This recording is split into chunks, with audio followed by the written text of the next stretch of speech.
folks. So welcome to the Crime Dog live stream. I'm your host, Johnny Furica, retired detective with the Rochester, New York Police Department. After serving 30 years, I worked uniform patrol, undercover narcotic street investigations. I was a hostage negotiator for over 20 years, closing out my career with the fine men and women of the ATF, that is alcohol, tobacco, and firearms. It was a federal task force.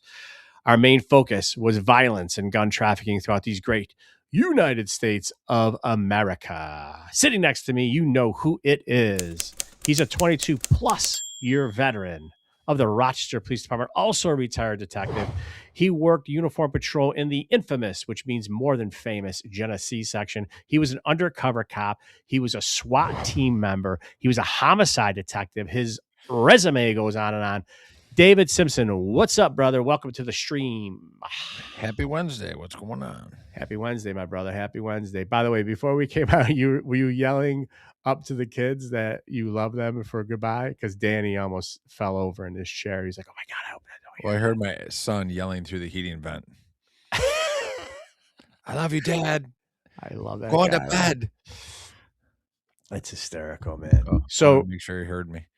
So, David, man, we had a fun. We kind of, Danny, our super producer, Danny Agnew. Shout out, Danny. We had a good show planned for tonight. I keep We did? Tim. Yeah, well, I was going to surprise you with a whole bunch of fun stuff, because we were saying, I wasn't a part of the planning. No, you never are. So it's all a surprise. It's like, happy birthday, David. Yeah. But the thing is we had a great show planned for tonight. It was Interesting. going to be a fun show because you and I are sick of talking about ICE. We're sick of talking about these woke, extreme left liberals Done. that are literally dancing all over everyone's freaking party, the last month or so. And everyone's turning on them because look at all the polls. Everyone's pro ICE and pro him, getting the illegals out of here, and they're anti what they're doing. Like they're turning on them. Yeah, and another thing too, by the way, they think these pieces of garbage. By the way, I promised you guys I'm gonna tone it down this week. Okay, I promised you. I woke up the next morning, and you guys woke up to a text message. I said, David, Danny, I'm sorry. I was a little off the charts last week. I swore a lot. I was very aggressive, and I'm telling you right now, I'm turning over a new leaf this week. I'm turning over a new leaf. I'm gonna shoot it down the middle. I'm going to be calm. And the look on your face, David, is telling me that you don't believe me. But I promise you, I'm not going to be the guy that I was last week anymore. So, promises made, promises broken. Anyways, yeah. So, but I saw this thing that they're talking about. They're like, oh, yeah, woke 2.0. Get out of Dodge. Nobody is going to tolerate your woke cancel culture again. Everyone is going to give you the big, stiff arm. Go F yourselves. See, David, F. Go. Everyone is going to do that. No one is traipsing us through the garbage of what they put us all through in 2020. It ain't happening ever again. I'll tell you that ain't happening right now. The cancel culture, the woke culture, it's all over with because no one's going to take it. And these little beta sissy liberals, both male and female, by the way, they're hyper super aggressive when they're in their pack mentality. But as soon as you take one out at the knees, they all go running for the hills. So woke 2.0, it ain't happening, by the way. Revenge of the Nerds isn't happening again? Revenge of the Nerds, no shit. So David, anyways, we had a cool show. Watch this. I'm going to do that they do on newscasts. Watch this. Pretending that I got a lot of things in my hand that really I don't. What a prop. That's impressive. It's a prop. It's like we used to go, like cops used to go to the interrogation. Oh, bring props and put this in there. The guy just killed somebody. Yeah. And I'm like, no, I would walk in with literally nothing in my hands. I didn't need props. But David, so arrogant plug.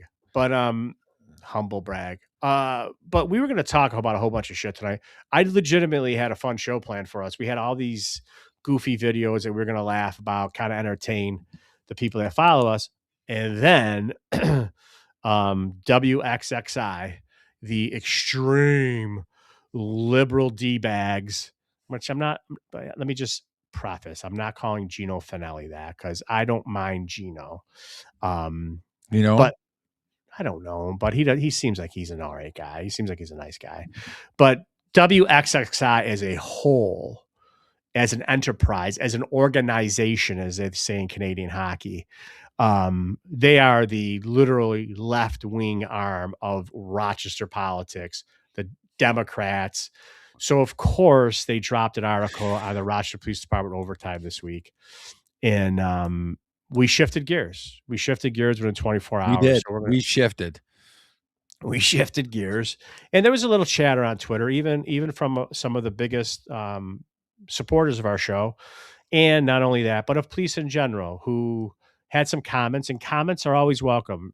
Even some things that weren't so flattering about the cops that some people said. I understand them. I respect them. It's okay to have them. But I think that they'll have different comments after they listen to our explanation of what really goes down in the Rochester Police Department when it comes to overtime, when it comes to staffing, when it comes to money. We know it inside and out. We have combined experience of almost 55 years. We know the system. We worked in it. So we're going to break that down in a little bit on the show. Danny, we got some plugs that we got to do first because there's some great charities coming up. We don't got to do them. We want to do them. Yeah. Okay. We want to do them. So this is all in for RPD. It's a casino night. It's sponsored by Atalio, Mingia, Atalio, and our Parlor, which you can see their logos up on the top corners of the screen. Our Parlor is the retiree organization. Atalio is the Italian Officers Association. They combine their forces, two powerful organizations. And what they're going to have is a casino night, Saturday, March 28th. Put it in your calendar. We're going to plug it. We're going to put it on social media. We'll plug it a couple more times in our live stream. We'll probably plug it on our live radio show on iHeart too for them. But listen, the Magic Man, the Mayor Pete Kennedy is your MC. How are you going to go wrong with that guy? But great food, prizes, tickets. They got some casino. It's going to be a fun. The QR code at the bottom of the screen is where you can get your tickets. All the information is on there. David and I are going to put it out after the show on our social platform. So I would be there. I would be there, but I am going to be on vacation. Are you going to go out? Where? Oh yeah. Yeah. I'm going on vacation. Oh, Danny, where you're in my headphones right now. But you dropped the link in there. It's on the QR code, ain't it? All right. All right, the link's going to be in our comments, according to the guy in my headphones, and that's our super producer, Danny Agnew. So support it. It's to benefit the 3 cops that got shot just before Christmas. It's a great event. Support our Pollers, support Italio. They're great people. They're great organizations. What's next there, Danny O? Oh, this is the Teddy Dance for Love. This is another thing you got to support. So Camp Good Days and Special Times, the Cancer for Kids organization, they are so fantastic. I mean, I think they've been around close to what, Danny, 50 years, 45 years, something like that. This is so great. This is happening this Friday at St. John Fisher College. You guys all know that it is. St. John Fisher is having the benefit Camp Good Days. It's called the Teddy Dance for Love. It starts, I think it's like a 24-hour thing. You go dance, little sock hop, Friday, February 6th through Saturday, February 7th.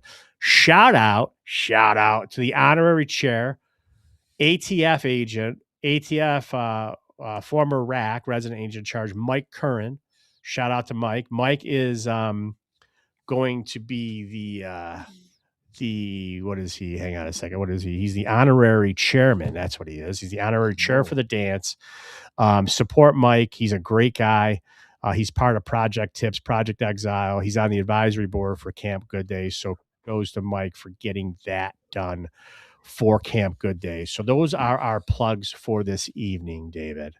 Now we're going to talk a little bit about ice in the beginning because I have to. Oh my God. Hang on, it's the D-bag protesters. Hang on, it's not the D-bag protesters. It's Danny, pop the first video. We want to show the audience for a second. I don't know if you saw this, guys. Here you go. Listen to this. Listen to this. Listen to this. You know why the Biden administration released millions of people in the United States? No one ever talks about it. I'll talk about it. Why did they release people into the interior of the United States and put them, rather than put them into an ice bed? Why not put them in an empty ice bed at $127 a night rather than in a hotel room at $500 a night? They did it on purpose. Because when you put them in ICE detention bed, they get a hearing in 35 days. Court records show 9 out of 10 people claim asylum, get order removal, they're gone. But if you release them and put them in a hotel room at $500 a night, their hearings could be 5, 7, 9 years if you pull out all appeals. And what are they hoping for then? That another Democrat administration is in power. They can warrant amnesty to millions. This is about selling this country off for future political power. That's what it was. The law clearly says if you arrive at our border without proper documentation, you shall be detained. Not maybe, not think about it, shall. And that's what President Trump's doing. Catch and release is over. Man, I love that guy. He's such an effing gorilla in a good way. He's such a gorilla in our definition of the word, David. That guy is a man amongst boys when he does these interviews. He knows the immigration laws inside and out. I mean, he's the man. He really is the man. Yeah, he's great. And it's nice to see him in charge, really in charge. Right. He's just the man. I had to play that video because, that just goes to show you why they're paying exorbitant amounts of money. And by the way, right downtown for the folks. I mean, we all knew that, right? Like, I mean, I feel like that's common knowledge. Yeah. They let people into this country solely for election purposes and to maintain power. Yeah. But what I didn't know was the whole logistics part of it, where they put them in the hotels instead of the detention centers. That's what I didn't. That's what really cool. The other thing is, just as a gentle reminder for people, in Rochester, New York, they shipped them from New York City down to Rochester or up to Rochester. And they put them in the Holiday Inn, the old Holiday Inn on State Street, right next door to our federal building. How arrogant was that? But they stocked that place, and that place was a shithole. I mean, they had plugged toilet. Yeah, what happened? I swear. Oh, fuck. All right, sorry. But anyways, but that place was a trash hole. You know what I mean? That place was horrible, and that's what they're doing. They're shipping them all over the state, and we all know what they're doing. They're such slime bags, slime balls. All right, Danny, what's next? We got the next one. I really want to get through this shit because I can't wait to get to. Oh, we're going to talk about it right now. Good. Okay, cool. All right, so folks, Danny with the fast forward. Yeah, Danny said fast forward. So folks, for those that don't know, WXXI Gino Finelli dropped this article a couple days ago. I think February 2nd.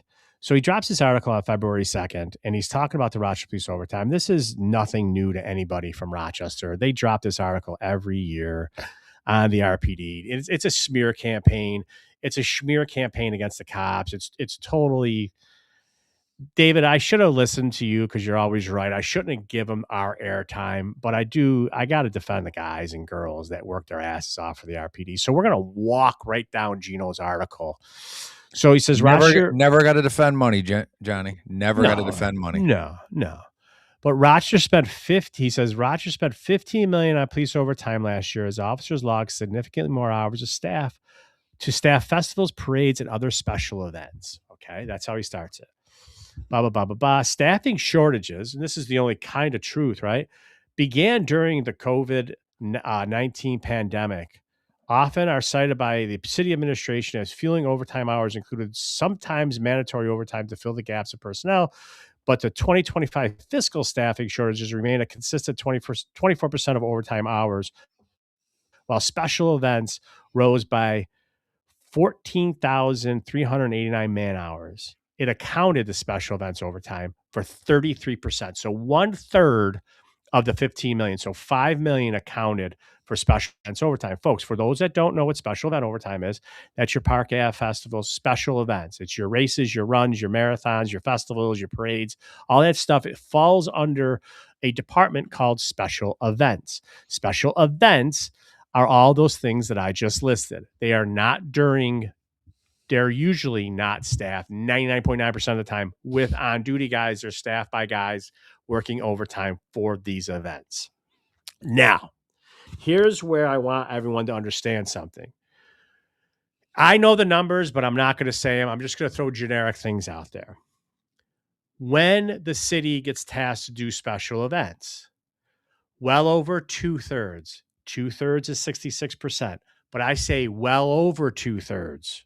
So you do the percentages. Well over 2/3 of the money that the city, pays the officers comes from the folks having the event. So it doesn't come out of the taxpayer money. It doesn't come. Wait, you're back. Yeah, you were gone too for a second. I was? So yeah, it doesn't come from the taxpayer money. It doesn't come from taxpayer money. No, it does not. It comes from the people that have the events. Okay. So well over, and I'll say it again, well over 2/3 of the money is given to the city from the sponsors of the events that are requesting police presence for the safety and security of the people that are attending these events. That's point number one.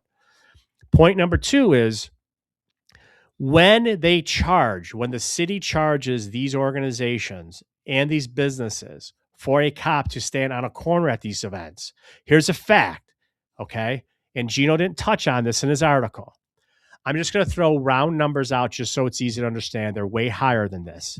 But if it costs the RPD $50 an hour for a cop, that's their rate. If it is $50 an hour, if he stands on that corner for $50 an hour, the city charges 75 or 80 bucks for that cop to stand on the corner to the organization. They're not charging them what it costs them to put the cop there. They're charging them over. And here's another thing that they didn't talk about. Out of that extra money that they're charging per hour, that includes paying for the cops' retirement fund, paying into their pension, I'm talking about, paying payroll taxes, paying everything, paying for the gas, paying for the car maintenance. It's all a formula that they overcharge the people having the event. So the cops not standing there getting the money that his hourly rate is, they're charging the organizations way more to make up. And I'm telling you that because what is BS about this article is there's a city council member named Mitch Gruber, Rochester City Council member, chairman of the body's financial committee, noted that doesn't mean taxpayers are off the hook. Well, it pretty much does. Because like I said, well over 2/3 is paid by the organization. Okay. Then he goes on to say, it may be the cost of these kinds of services has to go up because the incredible high cost of pension and retiree costs. Oh, really? Because they're already built into the special event fee. They're built into that $75 that I'm talking to you about. Okay. So it's BS. It is total BS. Okay. And then they go on to talk about how the majority of the people are senior members. Yes, in theory, the rules and regs state that the senior guys get first pick for these events. However, staffing shortages, David, are so freaking low that you work any and all special events that you want. So whether you're a new kid on the street or an older guy that's long in the tooth, anybody can work special events. Why? Because let's go back to somewhat truthful in this part of the article that Gino talks about. COVID-19, 2020. Yeah, you know why? Defund the police, anti-cop rhetoric. That's what caused the police shortages. Nobody wants to be a cop. We've talked about this ad nauseum on the podcast, on our live show on iHeart, on our live stream. We've explained to you ad nauseum, not just Rochester, New York, but all over the country, folks, because of the left-wing Democratic arm of the party, their people, okay, mother effed the cops so bad and put them through living hell from 2020 right through almost 2023, 24, that nobody wants to be a cop anymore. That's why we have staffing shortages. Gino gives exact numbers, which I'm not saying that they're not true. He says the department currently is budgeted for 728 officers. Okay. In the past fiscal year, they had 651 on the payroll. Now, 651 cops doesn't mean anything. However, here's where Gino's telling you. He says that does not include those on medical and administrative leave or have since retired. Folks, people are leaving in droves. Cops are retiring. They can't retain or hire cops, period. Okay, so the schmear campaign that's done by WXXI to try to embarrass the cops, it is totally rests on the shoulders of the Democratic Party. It is a direct result of the leadership, David, that we talked about and we warned the city about years after 2020, you're going to have a problem. The municipalities like Rochester are going to have a problem because you mother F the police. Nobody wants to be a cop. Your staffing shortages are low. People are going to retire. Experienced guys are walking out the door, and on and on and on. This is a direct result of the bullshit that was spewed by the Democratic Party, by their supporters. I'm talking the extreme left of the party, the defund, the BLM, those people. And guess what you get? Now you get cops that are working overtime. They have personnel shortages. They're just not making money in special events. More than 2/3 of the money is coming from, almost 2/3 of the money is coming from personnel shortages. They don't have enough guys and girls to police the streets to keep the community safe. That's what they're not talking about. They're not talking about that. I mean, David, I could go on and on and on, but I just wanted to start off with that as I take a little sip of my Gatorade. I don't get it. Like, I could give two shits. I mean, the same people that complain over a guy making 300 grand a year as a cop working literally double shifts every day the entire year, blood money, are the same whiners whining because Aaron Judge makes $40 million a year. But you can't do what Aaron Judge does, and you wouldn't dare do what the guy does to make the 300 grand. Right. So cry me a fucking river. Everyone complains about the guy making a buck who earns the buck. Kiss my ass. I made a lot of money, but no one wanted to do what I did. Right. And that's in police work and what I did outside of police work. Right. All right. I leveraged the shit out of myself and bet on myself and hit. And everyone that complains about me having money can kiss my ass. I don't have to justify what I make, how much I made to anybody. And anyone sitting at home belly aching about a cop making money, all right, and working his ass off, being away from his family, go fuck yourself. Right. Go fuck yourself. Right. So here's another thing. That's my whole take on this. Go fuck yourself. So here's another thing too. This is another misnomer I want you guys to understand. Jazz Fest, Lilac Festival, they don't pay for the cops to be there. I don't have a problem with that. Who cares if they did? Well, hang on though. But who cares if you did? But they're bitching about the number, Johnny. That's the thing I don't like. They're bitching about how dare a cop make 300 grand a year? That's ridiculous. And then they're comparing it to other agencies and other municipalities and saying cops shouldn't make that. Who? Wow, how do you say that? Yeah. You're not putting all the variables in, like we're short. How much overtime guys have to work, are forced to work. Yeah. All right. How no one else would do. Know how many special events I worked in my career? Zero. None. I never put a special event in. I made not $1 from it. Why? Because I didn't want to do that shit. I didn't want to stand in the corner and freeze my nuts off. Yeah. All right. I wanted to do police work and go outside the police department and make money. I didn't want to stand in it. If you want to do that, make $500,000, make $1 million a year. Right. Okay. But to question the fact that these guys are making it and make it look like a bad thing, they don't question what a doctor makes it strong. Right. Right. They don't question what a lawyer makes and charges. I have had a lot of lawyers. I know exactly what they charge and what I pay them. I can't believe that bullshit. But you don't question that. And you can find a lawyer and a dime a dozen. You can't find a lot of guys that are standing at a street corner on Hudson Avenue or in the city of Rochester with a police uniform on 70, 80 hours a week, every single day being away from it. You can't find that guy. But I can find a lot of people that want to go in a courtroom and be a lawyer. But they'll make a ton of money. And no one will question it. But the cop that's out there risking his life because shit could pop off, missing all of his kids' stuff, getting divorced, okay, for money because it's there and he's trying to make it. You're going to throw him under a tractor trailer and run him over? You kiss my ass. That's crybaby shit. You want to make money? Get off your ass and go fucking make money because it's there to be made. But you don't want to do that, okay? You want to sit at home and cry about it. All right. These cops that are out there didn't cry about it. They just worked. Well said. Here. So what I was saying, David, too, was I want to be very clear. You know, you have Jazz Fest and you have Lilac Festival where they don't pay for the cops to be here, but that's not a bad thing. These are two major, gigantic events that private entities put on.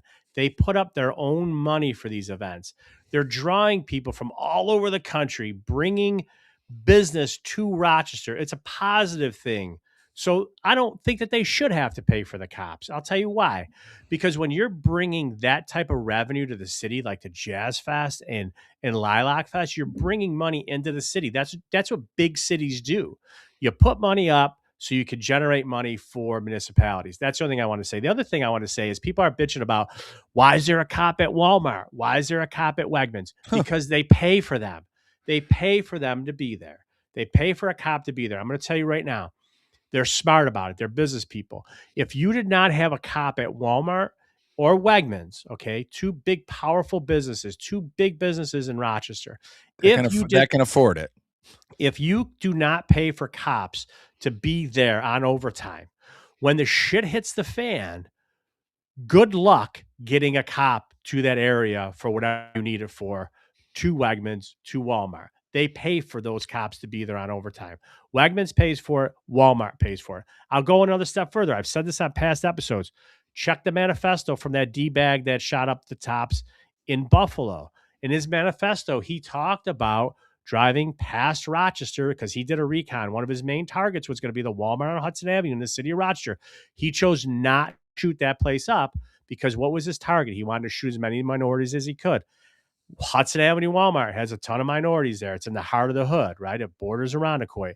Guess what happened? He drove by. Why did he drive by? According to the manifesto, which I never read, but I just read bits and pieces online, that, oh no, there's a cop there. I'm not going there, because he knew he would get drawn challenged against. So he drove to Buffalo an extra hour to shoot up the tops in Buffalo. And David, at the end of the day, what it comes down to is these are not Tony Soprano no-show jobs. Cops are actually, like you said, away from their family. They're horrible. That's why I never did it. They're horrible. Right. They're not Tony Soprano no-show jobs. And I'm going to tell you another thing too. I love that Mitch Gruber wants to talk about retirement. I love that he talks about it when they're paying these people, these organizations are paying well over 2/3 of the money back to the city, and they overcharge, and now all of a sudden that's all included in the price. And now all of a sudden, is it the same guy that gave himself a 40% pay raise? I don't know if he did or not. I'm not really sure, but he's a city council member. Yeah. So I don't know if he voted for it. There's a couple people that voted. But they got raises, right? They got raises for a part-time job. They voted to give themselves a raise. I don't know if he was one of the people, but there was like 2 or 3 people that said they didn't want it, but they know it's got to go to Albany. It's got to get voted on. It's going to come back to Rochester and da. I don't know if Mitch was one of the guys that voted for it. I don't know if he did or not. I just find it interesting that it's okay for a city council member to make as much money as they possibly can. But God forbid a cop go out there and work his ass off to make money. The other misconception that's out on Twitter too is when you talk about cops making money, the biggest misconception is, oh, it's the last 3 years on the job. Typically, yes, because those are the times that you're going to get your pay bumps, your pay raises. You're going to be. That's not for every tier, right? It stopped with us at tier 2. The current cops in tier 6 that started in 2012, they have to pay into their retirement plan. And they're only allowed 15% to count towards their overtime towards their retirement. So that was also disingenuous in the article because he doesn't break down. He doesn't talk about it. He basically what he's missing in the article is saying there's very few guys left that have the ability to pad their pensions, and they earn that by coming in on being a tier 2 like we were. Yeah. Everyone thereafter doesn't get to do that. It made it seem like this can't go on. This is gonna, it's not gonna go on. It's this is gonna fade away very quickly, and now you're left with. They did correct it. If they were against it, then you correct it, which they did. I'm not saying they should have, but if they deemed it not fiscally responsible or they couldn't handle the longevity of it, then they make the change, and they did. So it really doesn't get into that. They basically make it seem like this is going to go on for forever, which I didn't think was very fair in the article. Well, the other thing they don't explain is in 1973, tier 1 guys, it stopped. Tier 2, which is what we were in, tier 2 guys came on, and they made it where tier 1 guys, it was your best 12 months. Okay. It was your best 12 months. That was what you based your final average salary for your retirement on. Someone got a bug up their ass and said, no, this is bullshit. Let's make it 3 years. So it's harder for the cops to do this. This was in 1973. Right. So you got to kill yourself. You got to take years off your life. Right. Right. So that's what we were. Tier 2 from 1973 to 2012 was tier 2. Okay. Wow. Yeah. So my point is that what's that? Almost 3 years, right? From 73 to 2012, almost 13. So tier 6 came in, and they basically said, okay, tier 6 kids, you got to pay into your pension. Okay. It's like a 50-50 split between the city, and they have to pay into their pension.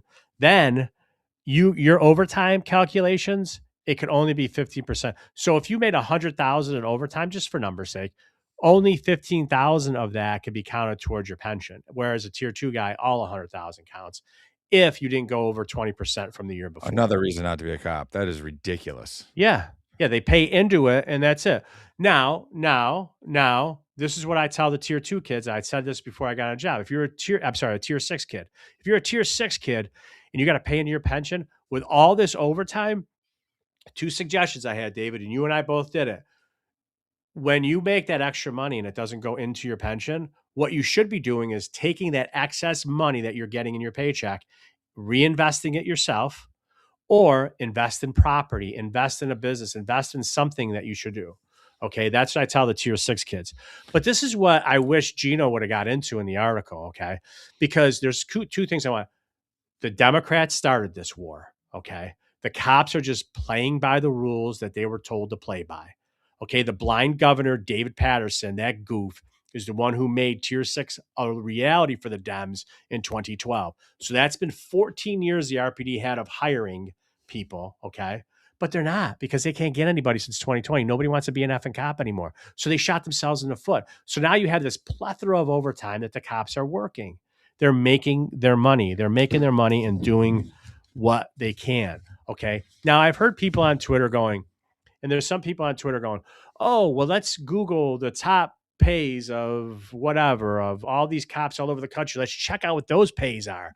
Yeah, and they're doing it off the base salaries, though. They're comparing it to base salaries. Right. But here's the thing, though, about if you look at any of the research, you do a minimum amount of research for the top pays in the country. You know, there's like one place in California, one place in Alaska. There's like 11 police officers, including the chief, the deputy chief. There's another one with 16 officers, another one 100 officers. You got to compare apples to apples, folks. You got to compare. When the RPD negotiates the salary of the cops and the benefits of the cops with the Locust Club, with the police union, with President Jeff Wader and his staff, they got to do what they call comparables. What city like Rochester, and what are they getting paid? What is the amount of population in Rochester? How many cops do you have? What's going on? They do comparables. Okay. They don't compare it to a place in Alaska Mayberry. that has 11. Right. They're not comparing it. They're not comparing it to that. Right. And that's the problem. And that's what ends up happening is you have these people that don't understand how the calculations and everything works. And this would not be going on. This would not be going on if they weren't so short-staffed. Here's another thing that I tweeted about, David, and here's another fact, okay?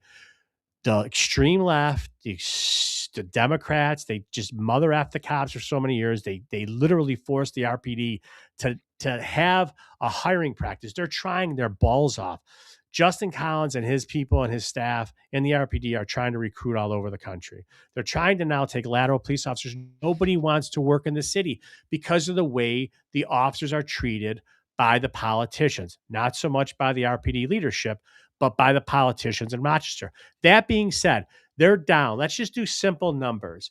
If you're down 100 cops, which RPD is, Gino's numbers are less than 100, like 75. That's what the RPD told them they're down. I got my sources that are saying they're well under 100 cops. They're down, well under 100 cops. But let's take 100 cops at $100,000. That's $10 million right off the top, David, that they're saving the city of Rochester. Okay, they're saving $10 million a year just by those round numbers. It's way more than that, because guess what's not factored into my equation? If you have 100 cops at 100,000, that's $10 million. And guess what it is, David? I think my facts are right. However, they don't compare a new recruit how much it trains a Training. recruit, Yeah. training for a recruit, the ammunition, the gun, the uniforms. And how about this? The biggest factor for those 100 cops that are down, healthcare. You're not paying their health. You're not paying their dental, which last time I checked is got to be close to 35 grand an officer. Okay. For a family plan or whatever. And by the way, the city makes money on that. We're not even going to get into the city of Rochester and what they did with the 11 million that the Locust Club is still looking into about them taking that money without the authority from the healthcare committee, right? We're not even talking about that. They're bitching about the money, but no one wants to talk anymore about the 11 million they took out of the healthcare program, right, David? My point to you folks is this. Took or stole? Took. So they took without permission. So you have 100 cops. The city is making money by not having cops on the streets. I wish Gino would have asked those questions. Again, I'm not bashing my man Gino, but I'm bashing WXXI. But why don't they ask that question? Why don't they go to the mayor's office and say, hey, you're down 100 cops. Could you show me the numbers on how much it is to train a cop? How much it is per cop for a healthcare program and dental program? How much is it to train a cop? How much is their salary? How much is they're making money, the city of Rochester, hand over fist.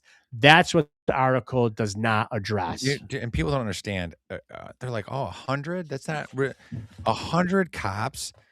Yeah. Just there might be. When I was at roll call in Genesee section, we'd have 6 cops on 3rd platoon. Yeah. 6.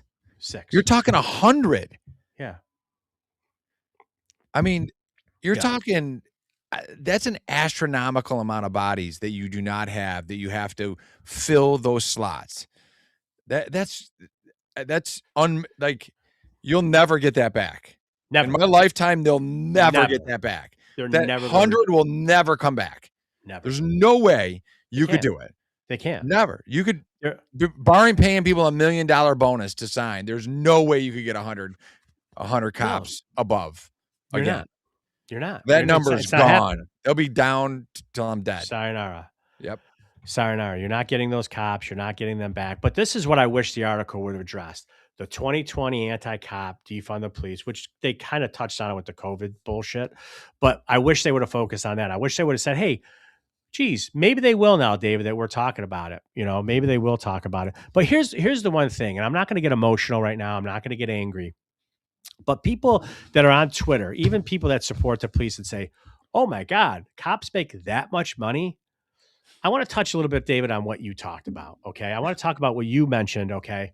Because when you go, which by the way, whatever profession anybody listened to, what they chose to pick to be their professional, good for them. We don't hate you for that. If you make $1 jillion a year, whatever it is, but cops are not dudes that are sitting behind a desk. The safety and security of a desk in a secured building. Okay. You're a walking around target every effing day you go to work in uniform. That's number one. Number two, those people that want to question how much cops get made, if you're questioning how much they get paid and you're saying, well, geez, that seems high, that means that you have a number in your head that you think a cop is worth. Am I right or am I wrong, David? So if you say cops aren't worth 100, 200,000, if you're saying they're not worth the money that they've earned, right? They're not, like I said, Tony Soprano, no-show job. So cops that are on the top tier of this article, cops that are at the top of this list, they weren't getting that money sitting on their ass. They were actually out there working for it. They weren't no-show jobs. They were away from their families. They're away from their kids. And my question to the people that are pissed about how much the cops make, here's what I have to say to you. What was it like when you left the house every day? I don't know because I wasn't you. But let me tell you what it was like for me. And I don't talk about this shit, David, right? We don't talk about it. Could be the last time you kissed your wife and your kids goodbye when we walked out the door. I'm not trying to be a drama queen or an effing sissy about it. That's a fact, okay? When we walked out of a cocktail party, could have been the last cocktail party you're at with your friends because you're going to work after the next day, okay? How many people missed the dance recitals of their niece and nephew or their kids?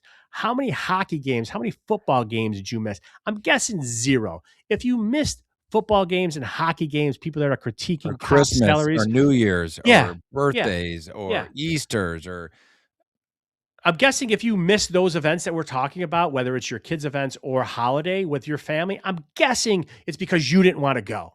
You were sick or you didn't want to go, period, because you got to bug up your ass. I don't want to deal with Aunt Angie today or whatever, whoever. Okay. We didn't show up because we were working or we got at the event, happy to be there. Our phone went off and we were out the door and then we were back 35 hours later. Okay. Right. Those are the big fucking differences. And here's the thing. We're not complaining about doing those things. But here's the thing. Here's the thing. You're going to pay me for it. Yeah. And I'm going to laugh in your face when you sit there and talk shit that somehow I or we didn't deserve that the money, which then I went in at time and a half to earn. Right. All right. Like that's a choice. I chose to miss those things, but you're then going to criticize me for getting paid to do it. Right. Right. You're 100% right. Which and those people are those people are jealous though. That's jealousy. Right. Anytime someone critiques someone's salary or how much money they made, that is jealousy. All right. There's no other way around it. It's the same people that criticize the athlete for making, no one should get paid that much money. Really? Who else can do that? Mm-hmm. Who else can do that? Right. If you have a skill set that no one else has or can do, and very few are willing to do, you should get paid an extreme amount of money. Right. Whether it's police work, military, even being a fireman, as much I bash on them, those guys are way underpaid. Way underpaid.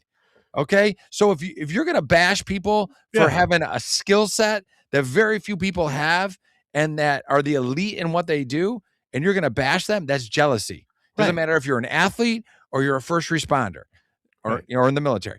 Those people earn it, and what they can get, God bless you, you get it. Right. And I go back to the people that are saying, well, that's an exorbitant amount of money. They shouldn't be getting that money. Again, they earned it. They were there for it. They were present for it. Their services were requested and the services was granted. That's number one. Number two, again, for you people that are saying the cops aren't worth this amount of money, that means that you have a number in your head that you think that they're worth. What's that number? If you're going to say it, then say what number it is. And then you have to justify that number. You can't quantify and compare it to the hours worked. So that's what they're doing. They're $300,000. He made $300,000. That's not his salary. Yeah. He worked. Yeah. That he literally made 150 grand and he worked twice as much. Yeah. A whole nother career. He basically worked 2 years in 1 year, to earn the 300. Yeah. He's doing 16 hours. Can you imagine if a lawyer worked that much? Right. He'd be making $900,000 a year. Right. Or a salesman work that much, they'd be making $700,000 a year. Right. And listen, David, I want to say this again too, because you bring up another point. We're not crying. We're not bitching. We chose our profession. We chose it. We don't say shit about what we did until you poke the bear. Okay. Until you criticize how much money I made. Right. Right. And by the way, here's the thing, David. Okay. People want to talk about, how much money. Which honestly, hold on. $300,000. Give me a break, folks. Yeah. You know how many people now in today's society are making $300,000 a year? That ain't my daddy's. That ain't my daddy's $300,000. Okay. That's like $150. That's $150 was 15, 20 years ago. Yeah. All right. That $300,000 ain't that grand. Right. So my question, David, is this. So people are saying, okay, well, you're critiquing the cops, how much they make. You had an opportunity to take the test, didn't you? You had an opportunity to take the exam. Why didn't you? You want to make this money? Go take the test tomorrow. I'm telling you right now. They're hiring. They're not 100. They're hiring. You probably wouldn't have came on when we came on because 10,000 people, 5,000, 8,000 people took the exam when we took the test. So you probably wouldn't have got hired. However, you can get hired today. They're begging people to come on. If you're jealous about how much the cops are making, go join the fun. Go join the effing fun. And David, you know what I want to talk about too? Okay, I'm gonna get a little aggressive here for 1 second. How many dead bodies did you stand over, David? How many blown out heads did you have to see for your salary? And by the way, people critiquing dime a dozen. How many dead bodies have you stood over? Probably a lot less than me and David. How many people have you seen shot up close? Not in your video game. How many people have you seen? That's the easy part when they're dead. How many people have you heard screaming from being shot? Yeah. How many kids have you seen shot? Right. How many kids have you seen hurt and assaulted and screaming and crying and maimed and burned? That's when you hear just like in Silence of the Lambs, when you hear the lambs screaming When you hear the kids screaming, when you hear the victim screaming, that's what haunts you. It's not the dead bodies. That's a fucking piece of meat. It's the screams. It's the horrors. Yeah. The Hey, David, sounds. how many of these people critiquing the cops blew through a dope house door like you and I did? I'm just talking about me and you because it's me and you now. Blew through a dope house door or on your SWAT warrant with dudes standing there with guns pointed at us. What quantify that? What's that worth? What's that worth? Yeah. What do you pay that guy? What do you pay that guy? And that didn't happen once, David. The careers that you and I had, it wasn't a one-time deal that happened. It wasn't one time that I blew through out of the hundreds and thousands of warrants that we executed, high-risk warrants that we executed, okay, that there was a dude standing there with a gun in the hallway. Thank God it ended it the way they did, okay? Thank God. But my question is, quantify it then. You got to get in your car with your brown bag lunch at 8:50, get to your job, put your brown bag on your desk at 9 o'clock, punch the clock. You got out at 4:49, drove home, got home by 5 o'clock. You worked your 9 to 5. Hey, honey, I'm home. Oh, beautiful. Mwah. Yeah. Mm-hmm. Guess what? You didn't go to work and go to the coffee machine and someone point a fucking gun in your grill. You didn't have that, did you? Quantify that, David. Could somebody quantify that for me? Could somebody quantify when I was a 29-year-old undercover cop and I got locked in a dope house with 5 dope dealers, ghetto gangbanging dope dealers? Huh? Quantify that. How about the first time you took me to work with you in the narcotics unit when you sent me out to buy dope on Sauer Street and I got a gun put to my head? Yeah. Oh, wait. For the people on Twitter, could you quantify that right there, what David just said? Could you put an amount on that? Could you do that? By the way, we're not crying. We're not bitching. We're not trying to humble brag on the things that we did and saw and went through. Don't poke the bear and we wouldn't have to talk like this. That's my whole point. Quantify it. Everyone wants to sit, David, next to their effing phone with the fireplace on when the men and women of the Rochester Police Department are out there doing God's work. They're doing shit that people have nightmares about. First responders in this country and in the world are underpaid, and whatever they can make, I don't care if it's $1 million, God bless them. They earn it. I know they earned it. Even the most average one earned it. The exceptional ones, you couldn't even, there's no price to be paid. They put a price tag on it. You can't. Right. That skill set you can't find. Right. It's the same thing. What's a Navy SEAL worth? Right. Seriously. What's a Delta Force guy worth? Yeah. Those make $100,000 a year. Right. Those guys are literally the tip of the spear. They're not worth 10, 20 million a year. Of course they are. So David, so we talked about, the person walking with their brown bag, walking out the door at 8:50 to get to work by 9. How many times we walk out the fucking door, bro? And we're like, hey, what time are you coming home? 4 o'clock, I'll see you there, or if it was night shift, I see you at 11:30 at night. Kiss your significant other goodbye, kiss your girlfriend, kiss your boyfriend, kiss your husband. See, and then all of a sudden your phone rings at 4 a.m. Hey, you okay? Where you at? I'm at a dead body. Dude got shot tonight. Oh, okay. When are you gonna be home? Don't know. I don't know, but can you bring me a fresh suit and some pasta for tomorrow? Because I'm gonna need a change at work. Yeah. And I'm gonna need to eat. Right. Who went to work and their locker had extra clothes in their locker? Socks, underwear, t-shirts, showering accoutrements, toothbrushes. Do you have that at your job, folks that are bitching about the cops? Do you have that at your job? Do you have to shower at work because you got held over for 1 minute? Or do you have to shower at work because you were held over? You've been there for 3 days and you haven't slept. It's just, again, not bitching like little bitches, but we're explaining to you why cops are worth what they're worth. They're showing up, they're putting in the work. Okay. They're doing the work that apparently, David, nobody wants to do, right? Because in 2026, RPD's down 100 cops. So you're bitching about cops. What's funny is that take away the police thing, because everyone hates the cops. But let's say you are, I don't know, you're in a profession where no one wants to do it. Yeah. It's a unique skill set. You have to work a ton of jobs. What is that worth? Right. That unique skill set that no one wants to do this job. Like you have so many positions, but we can't even fill the position because it's so dangerous. It's so hard on your longevity. The average life expectancy of cops is like 57 years old. Yeah. So like what is that worth in the real sector? That job would pay a lot of money. Like the only way to get people to do it would be to overpay them to do it. But not police. We're gonna whoa. You guys can't make real money. Yeah, you gotta make bullshit money. Yeah, you're not worth it. Again, if you're saying that we can't make X amount, then there is a value. You have a value in your head on what a cop is worth. Is the cop that works in a jurisdiction that gets 2 calls every 2 weeks worth how much? You apparently, because if you're on social media commenting on this, you apparently have that number in your head. Share it with everybody. Come on the podcast. Here's another thing I want to talk about, David. When you're talking about monetary amounts for cops, right? When you talk about how much cops make, okay, put a price tag on this. And David, I'm the mental health guy. I love me some mental health for law enforcement because you and I made it out the other side. And quite frankly, I don't know how we did it, but we did it. Okay. Now, here's a stat for people to chew on. A critical incident is a jarring event, basically things that you would have a nightmare about or something that you would see in a gory movie. How do you quantify this? The average person, the civilian, the non-cop, sees roughly about 3 to 5 critical incidents in their entire lifetime, over the span of their entire lifetime.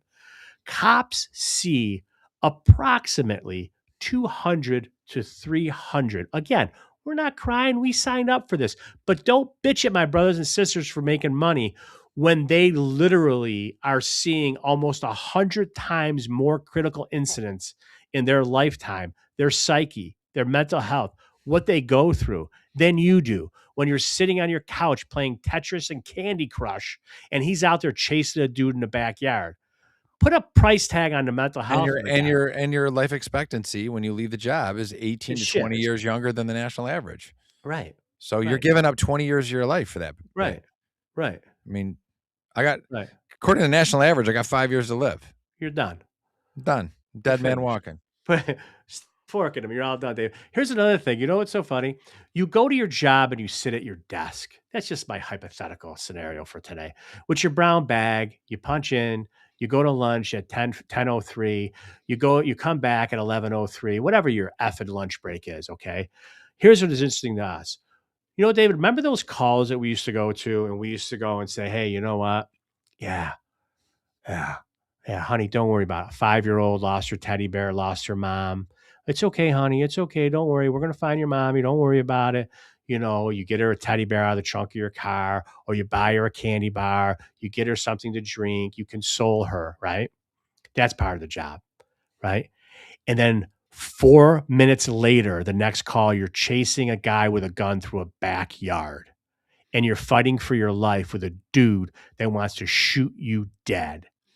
You go from the 5-year-old to a life and death situation. How much is that worth, Mitch Gruber? How much? Could you explain that to me, Mr. Financial Committee guy? Huh, Tommy Toughnuts? Could WXXI explain these scenarios that we're laying out to them, David? Anybody? Bueller. Yeah, exactly. You can't. This shit that we're talking about wasn't in the article. Was it, David? No, it wasn't. Danny, by the way, Danny's sitting in our cans right now. He's like, we got to get to the comments. Let's get to the comments, David or Danny. Pop them up and keep them up there. Newt Rockney. Every past 20 years is a risk you get killed and lose everything. Yeah, every day past 20 years. Yep, your family will never see the pension. Tony Mazurkowitz was just trying to get to 30. Better believe it. I worked that case, Newt.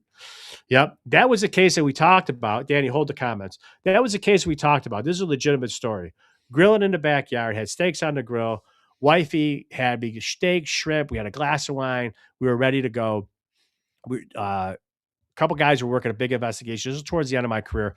So I was kind of checked out. I was just kind of like the 34 car. I was helping out with a lot of investigations, not the point guy because I was getting ready to retire. I was watching TV. My wife busts my balls and says, what are you watching? I saw this thing on TV. So Don Alhart was doing a story on one of the cases I was helping out on. And you know the case, David. I'm not going to get into it. But she's like, What are they doing to you? My wife, being a ball buster, she says, oh, what are you doing? They don't want you. You're old and washed up. You ain't doing nothing. I said, yeah, I know, honey. Literally get the steaks off the grill, put them on the table, and literally the phone rings. Hey, you got to get into work. You got to get into work. And it was what they were talking about on the news. And she thought I was joking, busting her balls. No, I wasn't. There's the food. Great dinner I'm getting ready to have for my wife. How many times did the guy that works 9 to 5 have that happen to him? Zero. 0 times, David, that happened. What's the next question? Thanks, Newt, for that comment. Fire guy. How much OT was because the city council's being... Yeah, that's exactly what we talked about, Fire guy. They ruined this city. The BLM, anti-cop, defund the police rhetoric. This is all a direct result of those douchebags. Next one, Danny.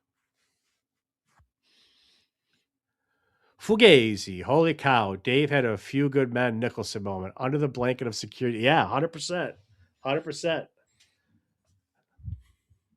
David, well done. The same people complaining about paying for the appropriate number of cops for an event will be complaining about where the cops when this stuff jumps off. That's a good point. Hang on. Keep that up there, Danny. I had a tweet the other day. Remember the shitholes, the shit storm that happened at Greasetown Mall the other day? And you had those kids fighting. The kid had the knife and da. And you hear the person in the background, call the cops, right? Yeah. Well, what is it? Is it defund the police? I hate the cops, or you need the cops? Which one is it? Exactly. We appreciate that comment. Bet you they wanted the cop to be there enough to pay him a lot of money. Yeah. Right. I mean, how much, they would have paid a lot of money to have him standing there, right? How much is a cop worth in that incident with a guy and a knife in a mall with many people where there could have been a bunch of casualties? Thank God that kid, he ended up disarming him. But go ahead, Danny. What else we got? Anything? Did Danny get high? Danny got hijacked. It was dead air. Danny was like, Rants. Call me jealous. I'm not opposed to paying cops a low 6-figure amount, but when the average American makes, that's not our fault, Rant. That has nothing to do with it. That has nothing to do with the cops. Take the test. Times that amount is something to discuss. That's a bad argument. These are the comments that we're talking about. Nothing against you, Rants. We love you, honey. But this is exactly. So hang on, Danny. Don't put it. Hang on. I want to address that. RPD would never. I got you. Well, but here. Let me. Go ahead, David. First of all, cops aren't average. Literally, what you have to go through to be a cop is right. Anything but average. All jokes aside, the training, being able to survive it for any longevity, to be able to get to the point where you work overtime, and the selection process. Okay, just take that. But then a step forward more is that you're missing. They do get paid $150,000 a year. A cop makes $125,000 a year. A detective might make a little bit more than that, 150, 160,000. The money they're making is time and a half because they're selling their soul and working 24 hours a day, every day. They're working above their regular 8-hour shift. That's not their pay. Yeah. Their pay is $150. They're making another $150 because they're working 2 jobs. They're working enough for 2 cops. That's the point. Right. That's the point. And if you want to make, $70,000 a year and you want to make 140, it's easy. Just work 2 jobs. Yeah. You made 140. That's it. 70 and 70 is 140. That's what the cops are doing. And listen, when we came out of the job, there was a lot of old timers that had side gigs, they had businesses, they had invested in real estate, they had done a lot of stuff to those old timers. These young kids don't have to do that anymore. And that's what I did. I didn't do a lot. I worked overtime for my cases, but I didn't work special events ever. I was going to make my money, and I did fine off of police work. That was just me, because that was fun for me, and that was my expertise, and that's where I made my money. Wiretaps, homicide investigations, long-term stuff. But then when I wasn't at work, I was doing other things financially. You were taking the money that you earned. Yep, and I was investing in real estate. Heavy. Heavy. These people could kiss my ass. My husband worked 32 years, earned every penny he made. We took his huge pension to Florida. That a girl. Good for you guys, man. You know, the other thing is too, David, is when you talk about whatever the average salary is. So take that, like Rance is talking about the person that makes $62,000 a year. Let's say that person works at a factory. Let's play hypotheticals for a minute. Okay. Say that person that makes $62,000 works in a factory. And then the head of the factory says, hey guys, Do you want to make $124,000 a year? You could double your yearly salary. We have so much stuff coming in. Do you want to work 8 hours on top of your 8 hours, or do you So you're want gonna to work make 16 hours a day, yeah, 6 or days a week. right, Let's just right, say 16 hours a day, 6 days a week, and you can get to $124,000. Are you gonna do it? right, right, Like yeah, that's right, right. You know, they're getting time and a half, so it's a little less hours than that, but I understand your math, David. I understand. That's my point is, so if you have a person that runs a factory and you're that factory worker, Rance, and you want to say, we're not bashing you because you know we love you, but this is exactly what we're talking about here. You have somebody that works in a job, a 9 to 5 job, and they're being told, hey, you know what? We got this money on the table. We have the money because we have a client that wants to pay for our product. You produce the product on the factory floor for us. Are you willing to put the time in? Are you going to say no? Are you going to say no? Because let me tell you what, there's a lot of cops that say no. There's a lot of I cops. did. A lot of cops are saying no to not doing overtime. They're picking and choosing what they do. They're spending I time with didn't their want to be family. at work like that. I didn't want to Right. live at work. I Not wanted a life. all 600 cops are making $350,000 a year. That's not the case. All right, Fugazi. It's a select few that are choosing to do it. And I just want to make one more point. Again, we're passionate about this. We're in no way angry at anyone or with Right. rants or anyone. This is just passionate talk, advocating for our brothers and sisters because we don't think they're getting a fair And the fair stake in WXXI this. article did not talk about any of the fucking points that we're bringing up. Right. And we have to make it clear what is really going on. So if you want to judge, we're going to make sure you judging apples to apples, not apples to oranges. Judge the WXXI article now based on the shit that we're talking about, okay? And carve out, the kissing your wife goodbye, not seeing your kids' games. Forget all that stuff. Just take the Forget all financials. that. Just take the money. Financials. Take the over 2/3, well over 2/3 that I said that the city's getting the money back from these people that are putting on these events. Carve out the financials like David said. Again, I'm going to say it again. The city's saving tens of millions of dollars by being down all these cops. Yeah, That wasn't in the article. Taxpayers aren't losing in this. Right. They're not losing at all. If you get catastrophically injured on the job, yep, Fugazi, you're right. Your ability to earn ends. Fixed income on the day you retire. Yep, 10 years is nothing. Yep, I agree. And by the way, you know what's interesting about that? Getting injured on a job. Here's some missed thing that people don't understand. You could slip on coffee. And get 75% disability, okay, if you can no longer work as a cop. But, you get shot in the head like Tony DePonzio. By the way, that's another case. How much could somebody go on Twitter right now and quantify the quality of life that my main man Tony has? Tony got shot in the head for this community. Okay. Daryl Pearson lost his life for this community. Tony Mazurkowitz lost his life for this community. Could somebody have the balls to go on Twitter now and quantify their life to their family and say what their lives were worth? Bet you can't. Dax Danny. The PTSD has to be crazy having to go home and leave at the door. Yeah, man. I tell the story, Capers, all the time because, when my daughter was little, she was 9 years old and she's like, you never talk about what you do. You never talk about, and I never brought the job home. That's part of my mental health program that I'm developing with a psychologist because I want to be able to teach these young cops. It's not a humble brag or a plug, but we want to teach. David and I are concerned about the mental health of these young cops going forward.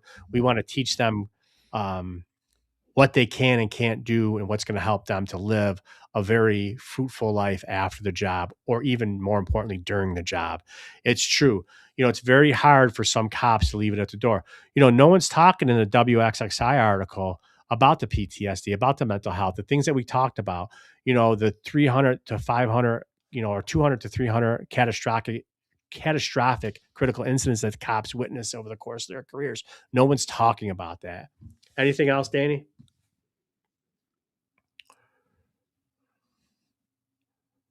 I'm so glad I found you from 1180. You think exactly as I do. Thank you, Dougie Brown. I appreciate you. Dougie Fresh. That's his name, David. Dougie Fresh. Thanks, Doug.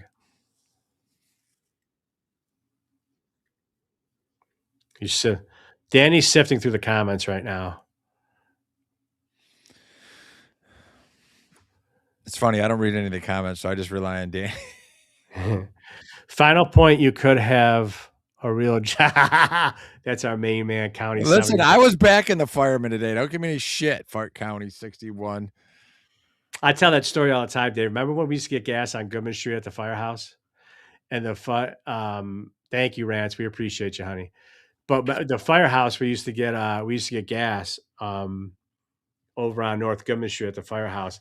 I remember a blizzard. I was getting gas. My car was heating up, and I went in. And they're eating pasta in there, hanging out, doing It curls, washing the truck. They were all sitting around, which they deserved it. They deserved it. They took the right test. Oh, yeah, they deserve it. Yeah. They deserved it. Our boys deserve it. Because when the bell rings for the firemen, they go into those buildings. You and I do not like anything we can't punch. Gino spends most of his day playing Where's Waldo with his tuck.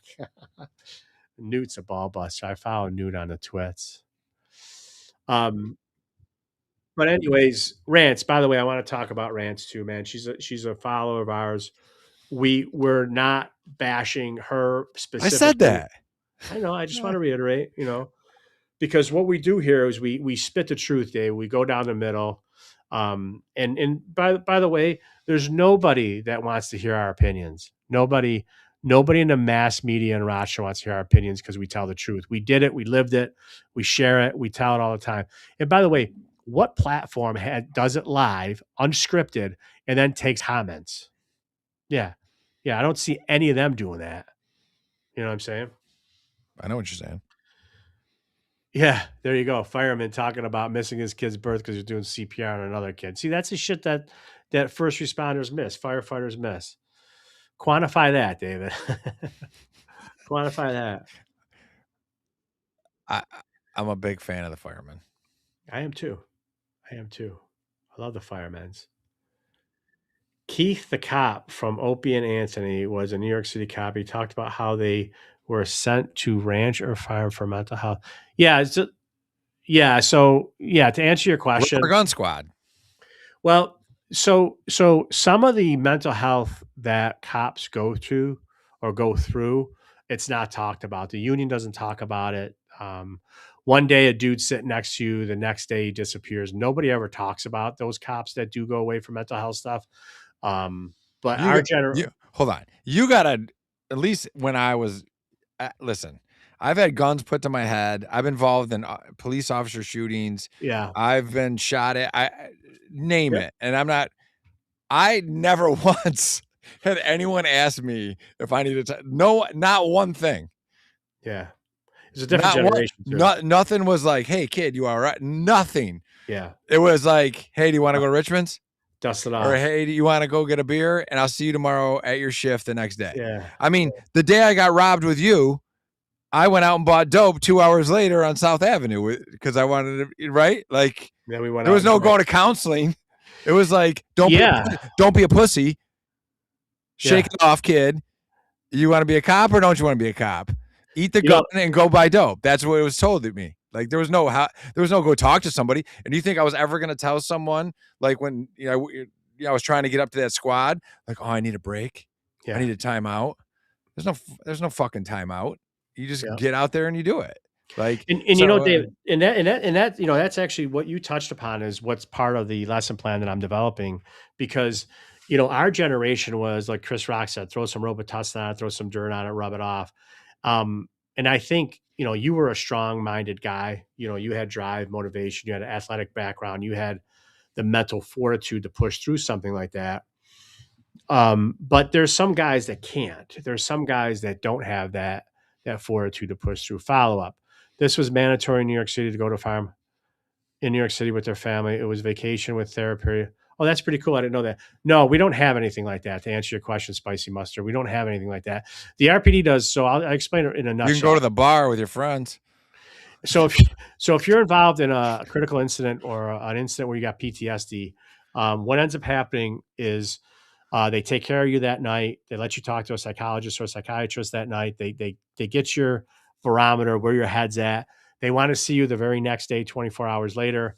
Then I believe it's like a week later after that, then 2 weeks, then 2 months, then 6 months, then a year. They do follow up. They have a whole program, the RPD does, for the mental health in case you're involved in a critical incident. What do they deem a critical incident? Police involved shootings, and or if Only if you're only if you're I mean, this is new to me. If you're involved in a police related shooting, but you're not like shot, yep, you're telling and you didn't fire your weapon, yeah, you're saying you get all that? they check up. If you're the main fire guy, that's what they do. But they also do follow up with people that were directly involved, but not people that fired their guns. Yeah. Hmm. Hmm. Yeah, it's a different generation. I got to be honest with you. I don't have an issue with that because, one of the things that I bitched about as an older cop was in our generation, David. Everyone thought that you needed the counseling if only you were involved in a police involved shooting. They never talked about the cop that saw a dead baby for the first time. And where was their head at? Did they just have a newborn? You know what I mean? Did they just have a kid with their wife and now they're mentally affected by that? Or did they go to an elder abuse job where, a 90-year-old lady got abused and killed by somebody or just died of natural causes? And that guy that showed up to that job was raised by his grandparents. You know what I mean? So different jobs hit different people in different ways. I'm all for the mental health. I know we didn't have it. But today's a different day and age. I know you and I were brought up to say, hey, toughen it up, put your pants on, go back. If you got to talk about it, we'll talk about it over a beer in the parking lot. Doesn't happen like that anymore. I think it's great that I I feel like they don't do it, or at least when I was on, don't do enough for people that were involved in heavy stuff. And I'll give one example. I was involved in the car chase with that when Flamore got shot, Yeah. and Flamore got shot. But when the gunshots were going off, I was so close. I crawled into a car. I thought he was shooting at me. Mm-hmm. So that moment, you are in that fight, Yeah. flight, dump. And then I chased him again after he shot Mm-hmm. Flamore Mm-hmm. into the backyards where he ended up getting shot. Yeah. And I'm just saying, not that like I needed it, but like to say an officer, Yeah. Because he wasn't shot or didn't shoot his gun, wouldn't possibly be affected by that when you're diving into a car, thinking you hitting your head, thinking you got shot, literally can smell the gun smoke, thinking Yeah. someone's shooting at you just because you can't see the shooter, but you Uh-huh. think you're the one that, I chased him. So I'm thinking he's the only one he saw. Yeah. So someone could go back to the office and have that affect them. Yeah. They should be making sure everyone. Yeah. That's what they do now. That's good. They should. Yeah, do they that. do that. They do that now because, like I said, man, they didn't do that back in the day. Back in the day, the police involved shooting, anybody that was there, they put everybody in a roll call room. I never forget the North Street shooting Right. with Defanti, DeBalca, and Kozak. They sat like 20 guys in the room, like, is everyone okay? I'm like, no cop was going to say anything. You know Right. what I They mean? did that to me after the 4th. They're like, "Everyone all right?" I'm like, "Yeah, Yeah. everyone's great. Let's Yeah. go." Anyone else? Yeah. No, they talk about it all the time. It took a long time for all the studies to, I don't know what that means. It was realized that going out drinking or coming home young, yeah, and kids leave, yep, divorce, suicide, debt. That's part of why they spend. I agree. That's a great point, Karen Ann. That's a good point, and that's the stuff that we're going to try to go all over the country to teach, is because we got to teach these young cops coping mechanisms, because what went on with police officers in our generation obviously didn't work. And it's important that these young kids understand that they have outlets and they have avenues to vent and to talk to and coping mechanisms, because our generation didn't have that. So yeah, that's a great comment. Great comment. What do you got, Fugazi? They can swim in all their cash. Yeah, it's so funny. You know what? That's Fugazi's got a, obviously Fugazi is a copper, but that statement right there, David, went a wrong way, right? After a crazy incident, you got dusted off, veteran officer grabbed you by the, you good? You good? That Yeah, man, but what's the answer every single time? I'm good, man. I'm good. I'm I'm good. good. I'm good. But that was our generation of saying, I'm here for you. I love you. We're gonna get through That this basically together. was like, "I love you. I'm glad Yeah. we're alive." You're Yeah. good was basically, "I love you." You good? We didn't expect anyone to go, "Fuck no, I'm not good." Right. Like that was Right. never getting said. It never got said. Which is why, I think about all the cops that got killed over the course of our careers, even the ones that committed suicide. It's just a lot of cops killed themselves. Really, man. I look back the other day. I was looking at the shit that some of those guys went through, and we had a bunch, David. I think I was up to in the 30 years I did. I want to say there was.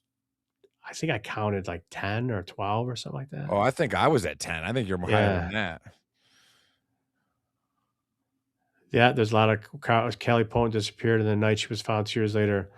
Yeah, you're 100% right, brother. Kelly Potent was a thing that affected the Monroe County Sheriff's Department. Actually, Pat, oh man, the detective that sounded like Pat Crow. Pat Crow. I roomed with Pat in New York City. He was on a hostage team. We went down to New York City to train with the NYPD guys. Pat Crow, great detective, legendary detective. He did a great job. He was an undercover cop when I was a snot-nosed 17-year-old trainee at the sheriff's department. Pat Crow was a good dude, man. Yeah, you're 100% right, man. 100% right. Danny, what do we got? We got Newt coming up, our generation. Yeah. No, we don't. We didn't have safe rooms either, Newt. But you know what? Hopefully that shit will change. Is that it, Danny? Nah, we're not gonna do that. We kind of ended. We went an hour and 25. I know. I should get time and a half. You should. David's gonna get paid overtime for this episode. All right, folks, listen, we want to thank you for tuning into this episode. We had a real fun one for you. Unfortunately, like I said, WXXI made us shift channels. Thank you for paying attention. Thank you for listening. Like I said, David said it. We're not bitching about it. We want to lay some thoughts down for you tonight. We appreciate you, David. You want to share anything else with the audience before we cut out? Nope. Folks, thanks for tuning in to the Crime Dog live stream. We hope you stick with us for future episodes. But like my brother-in-law, Frankie Grassi, says, if you can't make it next time, who cares? Hoorah.